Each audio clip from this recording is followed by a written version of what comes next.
하나님의 말씀을 전하고 또 하나님의 말씀을 듣는 이 시간이 하나님의 말씀이 영광스럽게 되는 귀한 시간이 되기를 바랍니다. 여러분, 세상에서 가장 복된 사람 누구겠습니까? 세상에서 가장 복된 사람은 어떤 사람이겠습니까? 그 사람은 지난 주일에 보았습니다. 믿음으로 말미암아 의롭다함을 받은 사람, 그 사람이 누가 뭐래도 우리가 성경을 볼 때 그 사람이 바로 가장 행복한 사람인 것입니다. 지난 주일에 믿음으로 의롭다함 받은 자의 행복 세 가지를 여러분에게 말씀을 드렸습니다. 혹시 기억하십니까? 첫째는 평화를 누린다고 했습니다. 두 번째는 은혜에 들어감을 얻는다고 했습니다. 세 번째는 하나님의 영광에 이를 소망으로 즐거워한다고 말씀드렸습니다. 오늘 말씀은 이 세 번째 행복의 연장입니다. 믿음으로 의롭다함 받은 자는 하나님의 영광에 이를 소망으로 인하여서 즐거워한다, 기뻐한다고 했는데, 그러면 어떤 사람들은 이렇게 말할 수 있을 것입니다. 야, 좋은 날이든지 적어도 보통 날은 되어야지 기뻐하고 즐거워할 수 있지, 고난의 때가 되면 어떻게 즐거워할 수가 있겠느냐, 그런 생각을 할 수 있고 그런 질문을 할 수가 있습니다. 성도 여러분, 역경 중에서 즐거워할 수가 있겠습니까? 말이 쉽지 어렵습니다. 제가 병으로 고생할 때에 저는 즐거워할 수가 없었습니다. 제게는 폐암 말기로 암 투병을 하고 있는 조카가 있습니다. 서울대 법대에 들어가서 학교에 다니는 중에 사법고시를 한 번만에 패스를 했고 변호사가 되었습니다. 우리나라에서도 이름 있는 로펌에 들어갔습니다. 거기에서 또 하버드 대학에 유학도 해서 아주 유망한 그런 법조인이 되었습니다. 그런데 그러니까 지난 설에 감기 기운이 몸에 있는데 열이 떨어지지 않아서 병원에 가보니까 폐암 말기로 이렇게 진단이 내려졌습니다. 이번에 서울 신방이 있어서 가는 길에 제가 들렸습니다.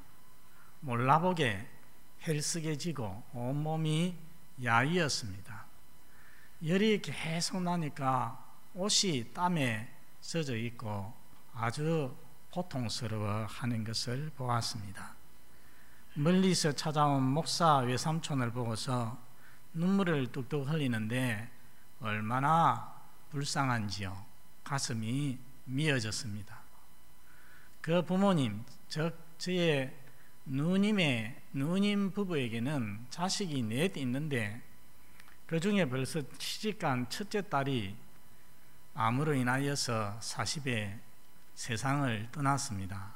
그런데 막내 아들 하나밖에 없는데 아들이 지금 40에 이렇게 되었으니까 또 그 부모님은 또 얼마나 가슴이 아프겠습니까?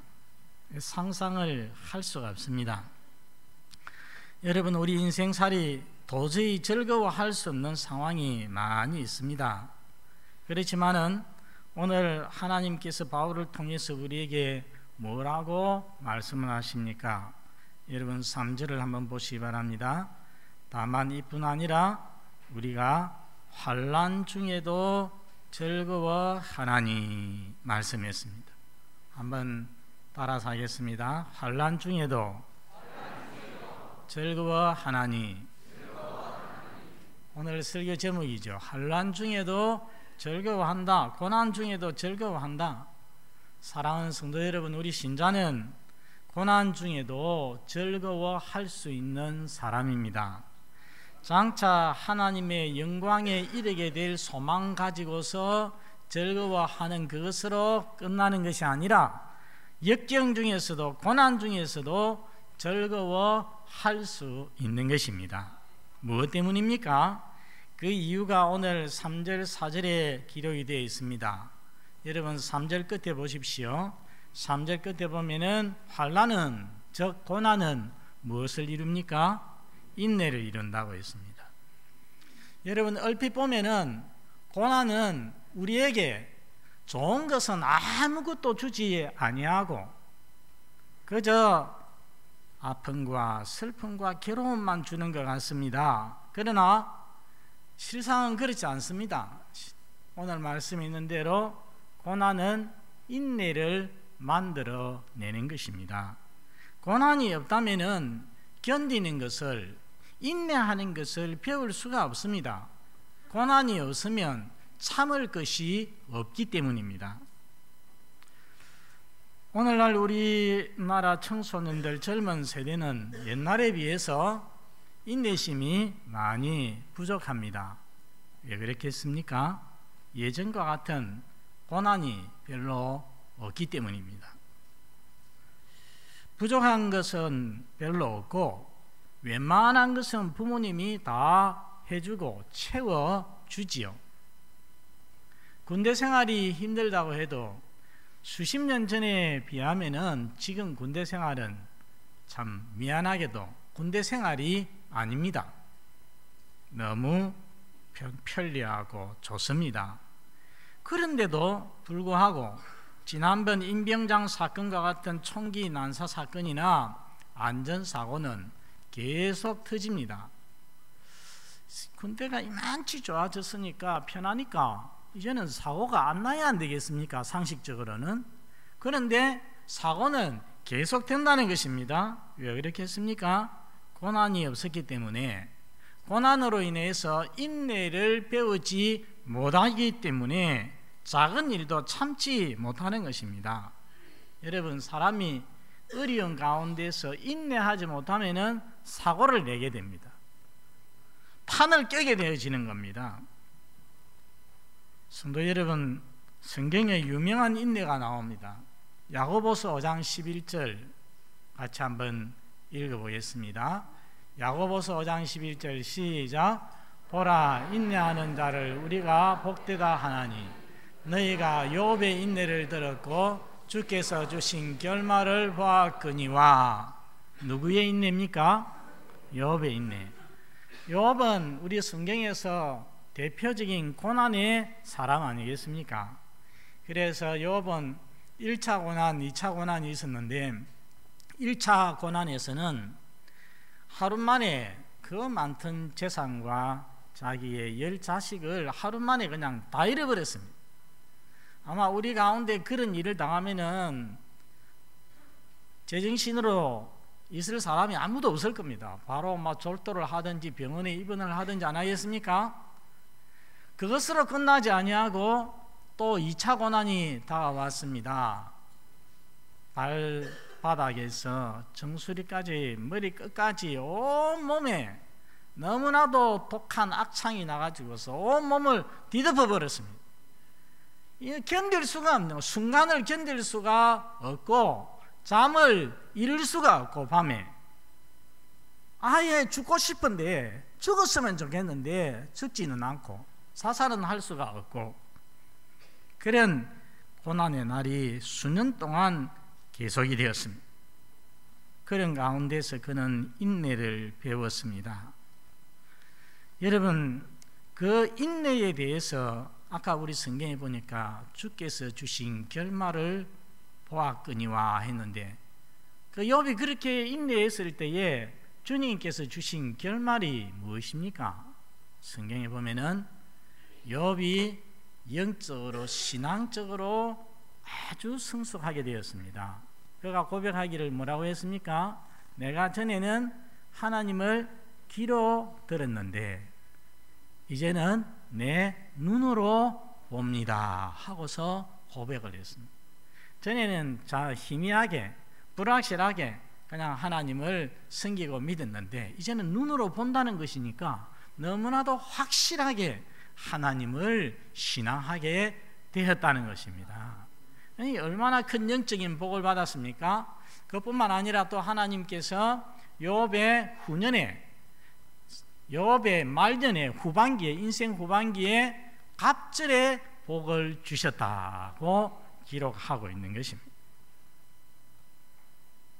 욥의 인내에 대해서 하나님께서 그렇게 갚아주셨습니다. 복을 주셨다는 것입니다. 성도 여러분, 환난은 고난은 인내를 이룹니다. 오래 참고 견딜 수 있는 사람으로, 복된 사람으로 만들어주는 것입니다. 어려움에 굴복하지 않고 맞설 수 있고 극복할 수 있는 능력을 만들어주는 것입니다. 그뿐 아닙니다. 고난은 인내를 만들어주는 것에서 그치지 않습니다.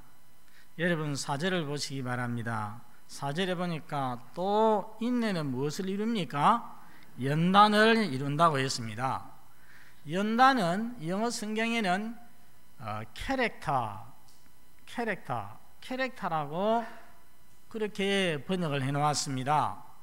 여러분 캐릭터라는 것은 인격, 성품을 뜻하는 단어입니다. 그러니까 여기 우리 한글 성경에 나오는 연단은 사실은 그 본래의 의미를 다 드러내지를 못하고 있습니다. 좀 더 본래의 의미를 다 나타낸다면 뭐라고 할 수 있느냐 하면은 연단된 인격, 연단된 인품, 이렇게 하는 것이 좋습니다. 여러분 연단이라는 말은 본래 대장간에서 사용이 되어지던 말입니다. 제가 어릴 때는 이 동네 저 동네 돌아다니면서 이 연장들을 봐주는 순회 대장간이 있었습니다. 저희 동네에서 제가 여러 번 봤습니다. 동네 사람들이 날이 무딘 칼이나 낫이나 또 괭이나 호미 등을 가져오면은 대장장이는 풀무치를 해가지고서 그 시뻘건 불에다가 칼이나 낫을 갖다가 집어넣습니다. 이게 시뻘겋게 달면은 어떻게 합니까? 끄집어내 가지고서 이것을 놓고서 망치를 가지고서 팍 때립니다. 막 때려 가지고서 그 다음에는 그대로 식히느냐 하면 그 옆에 찬물이 있는데 찬물 속에다가 씩 하고서 집어넣습니다. 그러면 막 거품이 일면서 그 뜨거운 쇠가 그 안에 물속에 들어가죠. 이제 끝났습니까? 아닙니다. 그걸 또 다시 또 불속에 집어넣어요. 불속에 집어넣어가 또 시뻘겋게 달면은 또 끄집어내 가지고 패 때려서 또 물속에 집어넣고요. 야, 정말로 얼마나 혹독한 연단입니까? 그 연단의 과정을 통하여서 그 연장에 묻어있던 녹이나 찌꺼기가 다 사라지죠. 사라져서 그 연장은 쓸만한, 또 보리를 벨 수 있고 밭을 이렇게 할 수 있는, 갈아낼 수 있는 그런 연장, 좋은 연장이, 쓸모있는 연장이 되는 것입니다. 여러분 해변에 가면은 동그랗고 매끈한 차돌이 많습니다. 산에는 그냥 아주 날카로운 돌이 많은데 비해서 해변에는 왜 매끈매끈한 돌이 많겠습니까? 오랜 세월 동안 파도에 쓸려서, 그리고 파도에 쓸려서 위로 갔다가 내려갔다가 올라갔다 내려갔다고 하면서 이 모난 부분이, 돌의 모난 부분이 다 깎여 가지고서 그렇게 되는 것입니다. 여러분 우리 인간은 모두 다 죄로 인해서 모난 부분을 가지고 있습니다. 이것은 부인할 수가 없습니다. 목사인 저도 그렇고 이 자리에 있는 여러분들도 그렇고 한 사람도 모난 부분이 하나도 없이 완전한 인간은 아무도 없는 것입니다. 무엇 때문에 그렇습니까? 우리는 죄인으로 태어났기 때문에 죄로 인해서 우리의 성품이 왜곡되어진 것이 많습니다. 그래서 모두 다 모난 부분을 가지고 있어요. 이 모난 부분을 가지고서 뭐가 있으면 어떻게 합니까? 다른 사람 찌르게 됩니다. 다른 사람을 핥히게 되고 상처를 주게 됩니다. 그래서 다른 사람들 상처 주고 같은 교회에 다니는 우리 성도들에게 아픔을 주기도 하는 것입니다. 이렇게 모나고 문제 있는 인격이 어떻게 다듬어져 가겠습니까? 오늘 말씀해 보니까 환난은 무엇을 낳고요? 인내를 낳고, 인내는 무엇을 낳는다고요? 연단된 인격을 이룬다고 했습니다. 고난 중에 인내할 때에 모난 부분들이 깎여서 겸손해지고 온전해지고 더욱더 성숙한 성도로 만들어져 가는 것입니다. 여러분, 삼중고의 헬렌 켈러 여사를 아시죠? 말하기를 인간의 품성은 평안하고 조용하게 개발되는 것이 아니라 시련과 고난을 겪으면서 개발된다라고 말을 하였습니다. 성도 여러분, 아까 욥의 인내를 보았는데 욥의 고백도 한번 보십시다. 유명한 욥의 고백, 욥기 23장 10절을 같이 한번 읽어보겠습니다. 시작. 그러나 내가 가는 길을 그가 아시나니 그가 나를 단련하신 후에는 내가 순금같이 되어 나오리라. 저기 끝에 보니까 마지막 두 줄, 그가 나를 단련하신, 저게 연단이라는 말이죠. 단련을 거꾸로 하면 연단 아닙니까? 그가 나를 연단하신 후에는, 이 고난을 통하여서 하나님이 욥을 연단을 하시는 거예요. 단련하신 후에는 내가 뭐와 같이? 순금같이, 옛날 성경에는 정금같이 되어서 나오리라. 정금이 얼마나 귀한 것입니까? 연단하신 이후에 너무 귀한 존재가 되어진다는 것입니다. 그러므로 사랑하는 성도 여러분, 고난은 인내를 이루고, 인내는 우리의 인격을 아름답게 형성해 줌을 믿고서 고난 가운데서도 즐거워할 수 있는 성도가 되시기를 바랍니다. 여러분, 우리가 가을이 되면은 고구마를 캐지 않습니까? 고구마를 캘 때예요. 감자를 캘 때도 마찬가지지만은 줄기를 먼저 탁 뜯어내는데, 줄기를 탁 제일 중심 부분을 들고 이렇게 빼면은요, 고구마가 그냥 줄줄이 이렇게 하나만 탁 들려 나오는 것이 아니라 여러 개가 줄지어서 따라서 나옵니다. 그와 같이 고난은 하나님의 복을 줄줄이 달고서 나오는 것입니다. 오늘 성경이 우리에게 그것을 보여주지 않습니까? 그래서 고난은 처음에 무엇을 이룬다고 했습니까? 인내를 이루고, 그리고 인내만 끝나는 것이 아니라 또 이 인내는 무엇을 이룹니까? 연단된 인격, 즉 연단을 달고 오고, 또 그것으로 끝나지 않습니다. 자, 여러분 4절을 보십시오. 4절 끝에 보면은 연단은 또 무엇을 이룹니까? 소망을 이룹니다. 희망을 이루는 것입니다. 여러분, 삶에 고난이 없고 모든 게 잘 되면은 소망을 가지겠습니까? 한번 생각해 보십시오. 삶에 어려움이 없고 모든 것이 잘 되고 그러면은 그 사람이 어떤 소망을 가지겠느냐는 것입니다. 안 가집니다. 현재에 빠져서 현재만 계속되어지기를 바랄 뿐입니다. 그러나 고난이 계속되면은 더 나은 날에 대한 소망을, 희망을 가지게 되는 것입니다. 여러분, 애굽에 있던 이스라엘 백성을 기억해 보십시오. 요셉 때에 그 형제들이 70여 명이 다 내려갔습니다. 그리고 고센 땅이라고 하는 좋은 땅에서 왕의 특권을 누리면서 그곳에서 너무나도 행복하게 400년 동안, 400년까지는 안 되죠. 여하튼 상당 기간을 행복하게 잘 살았습니다. 그리할 때는, 그렇게 잘 살 때, 행복하게 살 때는 그들에게 하나님이 없었습니다. 하나님도 잊어버리고, 조상의 하나님도 잊어버리고, 우리 하나님께서 아브라함에게 그리고 이삭과 야곱에게 약속하신 그 약속의 땅에 대한 소망도 그들에게 없었습니다. 그런데 노예가 되어서 너무 고생을 하니까 하나님을 기억하게 되었습니다. 하나님께 부르짖게 되었습니다.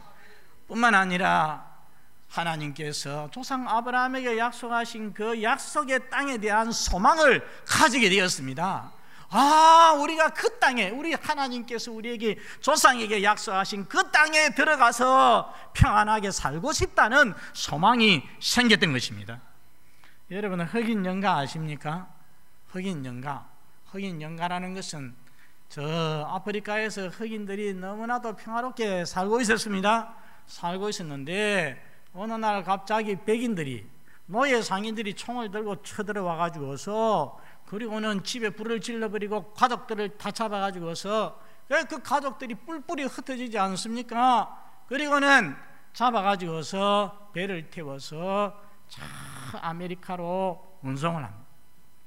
저는 그 흑인이 이렇게 약탈을 당하고요, 그 잡혀가지고서 배를 타고서 건너가는, 아메리카로 건너가는 그런 데 대해서 책을 읽어본 적이 있습니다.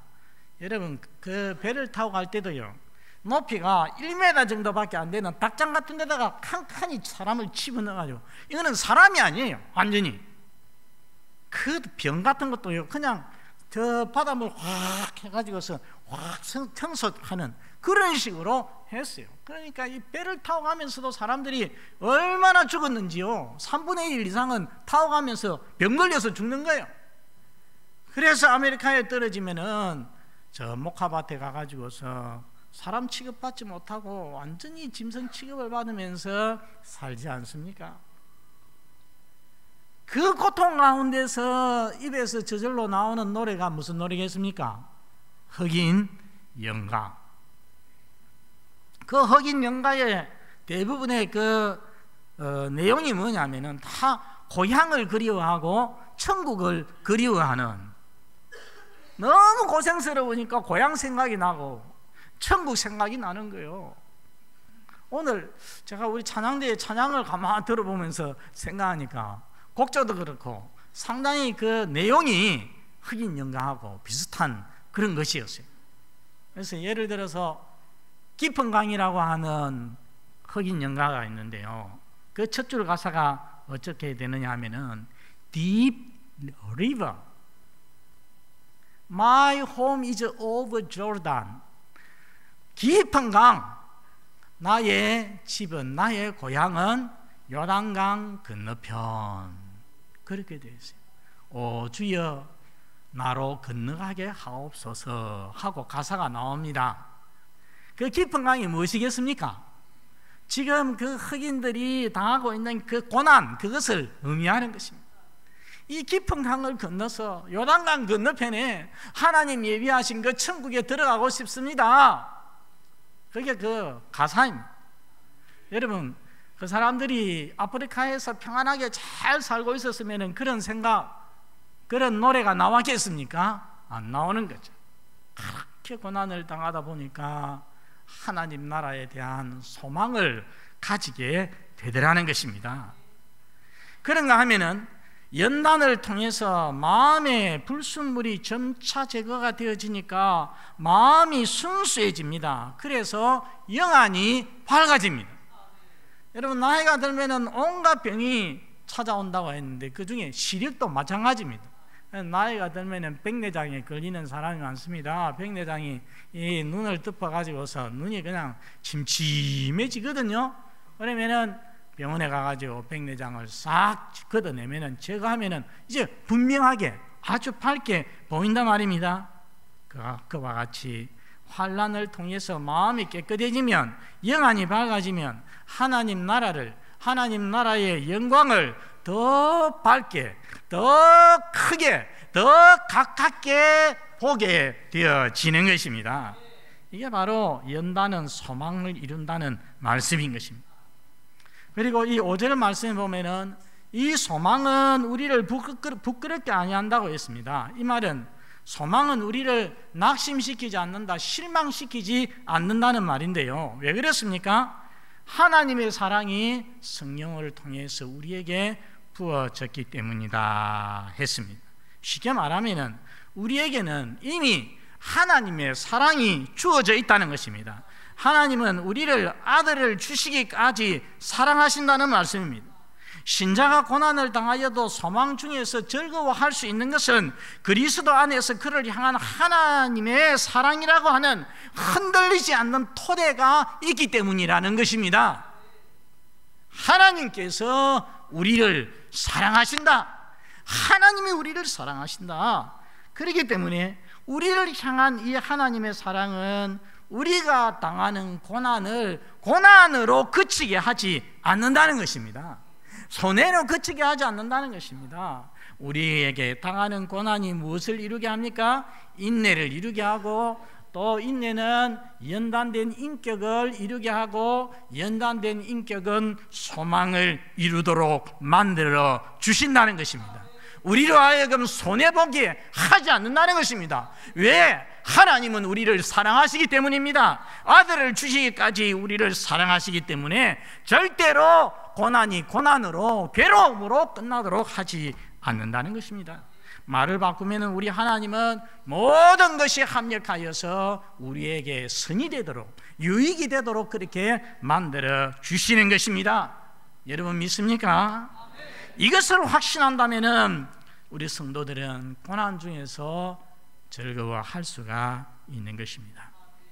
오늘 말씀을 기록한 사도 바울은 2차 전도 여행 때 빌립보에, 아시아에서 저 배를 타고서 마게도나 지역에 유럽에 건너가서 그곳의 중심 도시 빌립보에 가서 복음을 전하다가 너무 억울하게도 죄도 없는데 잡혀가지고서 매를 많이 맞고 빌립보 감옥 깊은 곳에 쇠고랑이에 찾아가지고서 던져지지 않았습니까? 그런데 사도행전 16장에 보면은 한밤중에 바울과 실라가 기도하고 하나님을 찬송하였다고 했습니다. 한번 따라서 합니다. 기도하고 하나님을 찬송하였다. 죄도 없는데 이렇게 잡혀가지고 죽도록 맞고 이게 무슨 짓이냐, 하나님 일하는데 왜 이런 고통을 주십니까? 하면서 하나님 앞에 부러지고 하나님을 원망하고 신세를 한탄하는 것이 아니라 뭐 했다는 말씀입니까? 기도하고 하나님을 찬송하였다는 것입니다. 고난 중에서도 즐거워했습니다. 후일에 그가 로마 감옥에 또 투옥이 되었습니다. 로마 감옥에서 편지를 쓰는 것 중에 한 가지가 이 빌립보에 있는 성도들에게 편지를 쓴 것이 있습니다. 그것이 무엇입니까? 빌립보서. 그렇죠? 빌립보서에 보면은요, 자기가 감옥에 있지만은 감옥에서도 사도 바울은 자기는 기뻐한다고 했어요. 그러면서 성도들에게, 빌립보 성도들에게 뭐라고 말합니까? 내가 너에게 말하노니 주 안에서 항상 기뻐하라. 주 안에서 항상 즐거워하라고 말씀했습니다. 여러분, 우리 시대에 루마니아의 범버란트 목사님이란 분이 계시는데 이분이 사도 바울과 비슷한 모습을 보였습니다. 지금은 루마니아가 이제 괜찮지만은 여러분 소련이 모든 동구의 나라들을 확 잡고 있을 때는 뭐 완전 공산 지하에 있었지 않습니까? 그때에 루마니아가 공산 지하에 있을 때에 14년간 감옥살이를 했습니다. 그것도 독방 생활을 했습니다. 얼마나 여러분 고통스럽게 했습니까? 독방에서 죽지 아니하고 14년을 간다는 그것이 바로 하나의 기적이라고 합니다. 그런데 추록 후에 책을 썼습니다. 감옥에서 보낸 횟수가 제게 길게 여겨지지 않았던 것은 홀로 독방에 갇혀 있으면서도 기쁨을 발견했기 때문입니다. 감옥 안에서 밖에 있는 사람보다 더 행복했습니다 하고 고백을 합니다. 왜 그랬습니까? 환난을 통해서 하나님의 영광을 보게 되어졌기 때문입니다. 사랑하는 성도 여러분, 여러분에게 고난이 있습니까? 가난해서 너무 어려운 성도가 있습니까? 질병으로 인하여서 고통하는 성도가 있습니까? 자녀 문제, 부부 문제, 부모 문제, 인간관계로 인하여서 고민하고 아파하는 성도가 있습니까? 여러분, 세상에서 그 어떤 환난과 어려움을 당해도 절대로 절망하지 마시고 좌절하지 마시기를 바랍니다. 죽음이 내 앞에 기다린다고 해도 좌절하지 마시기를 바랍니다. 고난을 통해서 주시는 하나님의 복이 더 큼을 믿으시기를 바랍니다. 믿고 즐거워하시기를 바랍니다. 오늘 본문에 우리 하나님께서 뭐라고 말씀하셨습니까? 고난은 인내를 낳고 인내는 연단된 인격을 이루고 연단된 인격은 소망을 이룬다고 말씀했습니다. 하나님의 영광을 바라보는 소망의 눈을 열어준다고 하나님께서 말씀했습니다. 이 말씀을 믿고 환난 중에서도 고난 중에서도 항상 즐거워하면서 천국을 누리면서 살아가는